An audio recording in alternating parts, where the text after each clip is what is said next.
Hello everybody and welcome to episode 11 of Zack Replays Katawa Shoujo. I'll get that eventually. Trust me, I will. Kind of weird voice crack there. But, we're replaying Katawa Shoujo over again, going for Hanako. Because she's awesome and I loved her from the very first sight. Except then I went for Emmy. But now I'm back to my original first love. Love at first sight, Hanako. And we just got volunteered to go shopping with Hanako. Which sounds completely fine to me. Because I love her. Remember, I'm probably already done with this series by the time you're watching this video, so in the description, please vote for who you want me to date next. I feel like Lily's probably going to win because she already has a lot of votes, but please vote. Maybe you want Rin, maybe you're crazy and you want Shazune. It's up to you guys, so go ahead, feel free, vote. Alright, now let's get into it. Now that we have that arranged, shall we have some tea? It's now that I realize our tea has been sitting idly by all this time, getting no hotter. It's my fault, let me pour that for you! Yuko reaches out with shaky hands, but I intercept her. She looks in no state to be handling hot liquids. It's alright, I've got it. Since you've already made the tea and sandwiches, you've fulfilled your waitress duties, right? I guess. This is gonna be the last video I record today because my throat is starting to get weak. I think this is my 6th video I'm recording today, something like that. It's starting to hurt. Or 7th, actually. Something like that. Yuko relaxes a little, but still watches eagerly as I share out the assortment.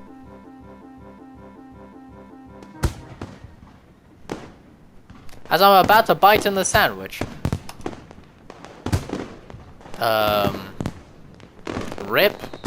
Aroni. Fireworks. Too much for my computer, even though Alien Isolation on Ultra isn't. So that's good to know. Did I miss something? As I share out the assortment. Okay. As I'm about to bite in the sandwich, a low, loud rumble can be heard, along with a flash of light from outside. Ah, I take it the show has started. Nah. As it's crashing my entire computer. Alien Isolation on Ultra? Nothing. Katawa Shoujo? Practically like a flash game? Way too much. Way too much for it to handle. Only now, looking outside, I realize that dusk has come and gone, leaving us in the peak of twilight. Sparking traces arc upwards, ready to explode in the floor shape of fireworks. Let's go watch! Oh, sorry, Lily. Please, don't miss the show on my account. From what I've heard, this isn't a bad location to watch them from.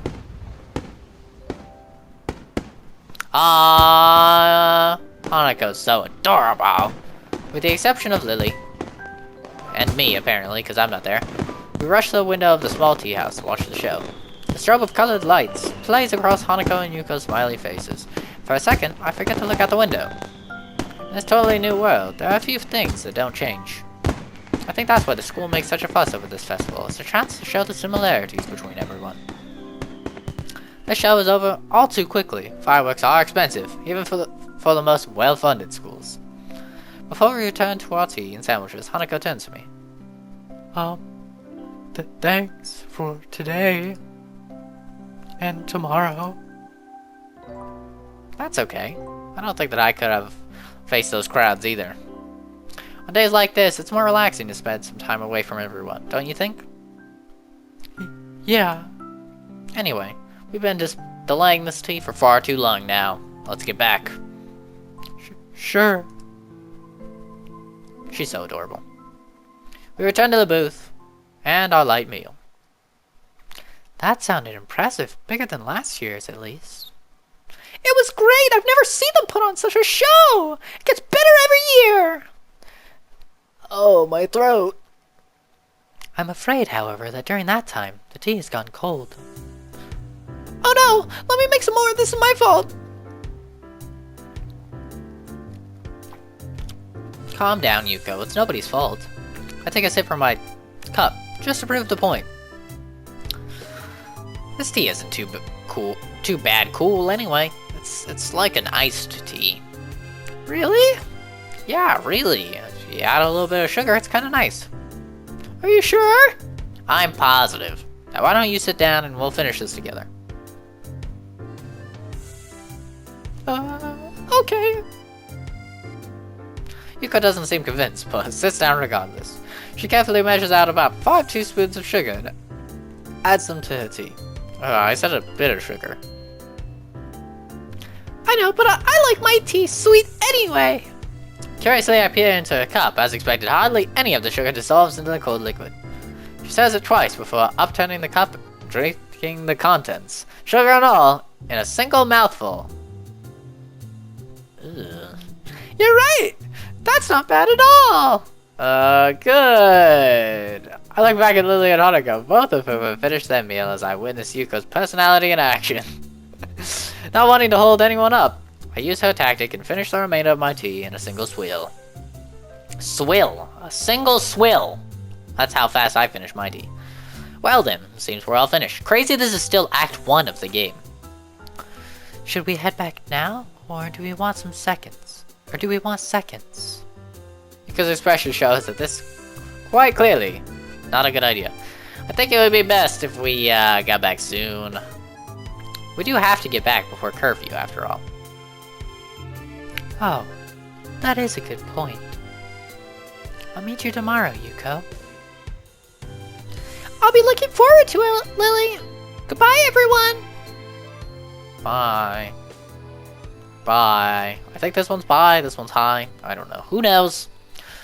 We make our way out of the small tea house and into the dark of the night. The dark of the night. Lily and Hanako once again take point. But under the cover of darkness, Hanako seems slightly less stressed than she did on the trip here.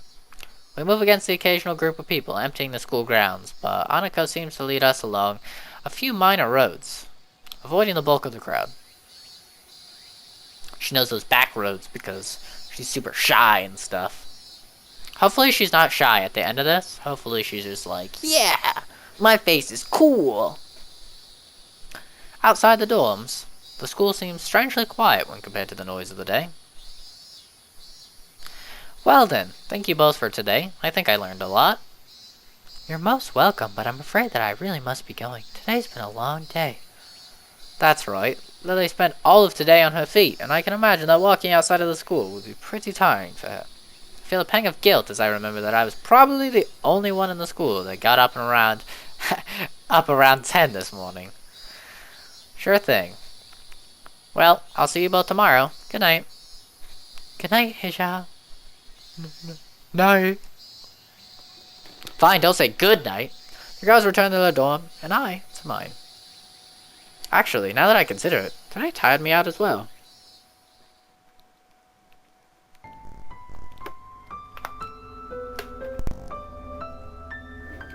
An animation.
That was adorable.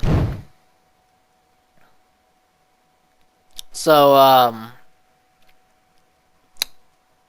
that animation told us quite a bit, actually. You saw it was her with her parents at first, and the door closed, and then she was all alone. So I'm guessing her parents aren't around anymore, and I think that chess thing, she's like, I haven't played chess with anyone since Lily, and before that, I think that's probably, her family or something. Maybe they passed away, something bad happened. And that was kind of super sad, but also kind of adorable that like she's just going through and there's all those people, and then it's just Hijao, and Hijao's like, hey, you want to be my friend? It's so adorable. My alarm blares into my ears, only to be swiftly silenced by my fist. Sounds like me. My body switches into auto mode, carrying my subconscious self out of my bed and into my uniform. As always, my bottles of pills sit on my desk patiently, waiting for me to take them and pick out my daily dosage of medicine. 17 pills a day. Fuck. That's a lot of pills. Before I know it, I'm opening the door to class 33. Glad to see that I'm not the only one who seems to be a little hungover from festival week. Every face in the classroom looks gaunt. With the festival now over, it's as if everyone's life dreams have been achieved. With nothing left to live for, the students have relied on instincts alone to guide them to class. Or maybe I'm just reading too much into it. I slowly make my way to my seat, and it's only then that I realize why the room is so peaceful.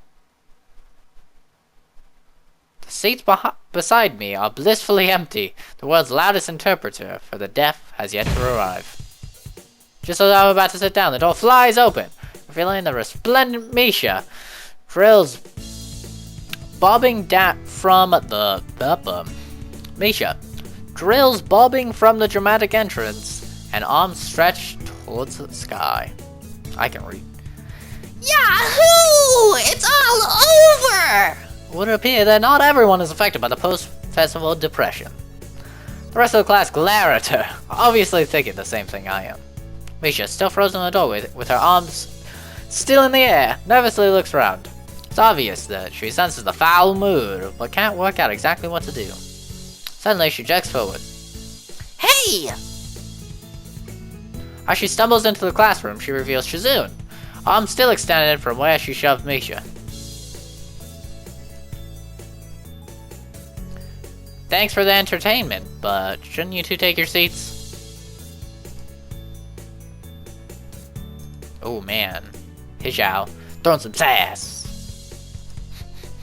Still slightly embarrassed, Misha takes a few seconds to realize she has to translate. Oh, yeah, Shiko says she's not happy with you ditching us last week. We were really busy. Is that so? What about the stuff I already did for you two? She says that only counts for council members. Since you declined, she doesn't owe you anything. Misha leans closer, whispers conspiratorially into my ear. Actually, I think she's just a little sore that you didn't spend the day with her. She's really thankful for your work last week, though. Sensing that she's being talked about, Shizune lightly wraps her fingers on her desk until Misha turns around to face her. Oh, Shizune already has a crush on me, it would seem. Look at that. This is a new side of Shizune, guys. It's kind of nice-ish. Maybe you guys should vote for her. Who knows? Who knows? Can't understand any of the fast-paced signing that's going on, but from Shizune's slightly embarrassed expression and Misha's poorly contained laughter, I could guess. While this exchange is happening, the door opens once again, but this time at a much more reasonable pace. Hanako quietly enters the room and pulls the door closed behind it. Peering out from under her hair, she quickly scans the classroom. Our eyes meet, and she suddenly stiffens. She closes her eyes, takes a deep breath, and then walks over to my desk. Aww. But we have to end it there, sadly. Thank you everybody so much for watching. Remember, if you like daily, consistent content, then feel free to subscribe, because I upload videos every single day at 2 o'clock p.m. Pacific Standard Time. So, that's a thing. If you like the video, then like the video, because that's what you should do when you like a video. And if you dislike the video, honestly, truly in your heart dislike the video, then go ahead and feel free to leave a dislike on the video, because that's what you should do when you dislike a video. I'm not recording any more episodes today. You can tell I'm getting a little crazy. So thank you everybody so much for watching, and I'll see all of you guys in the next episode. Bye.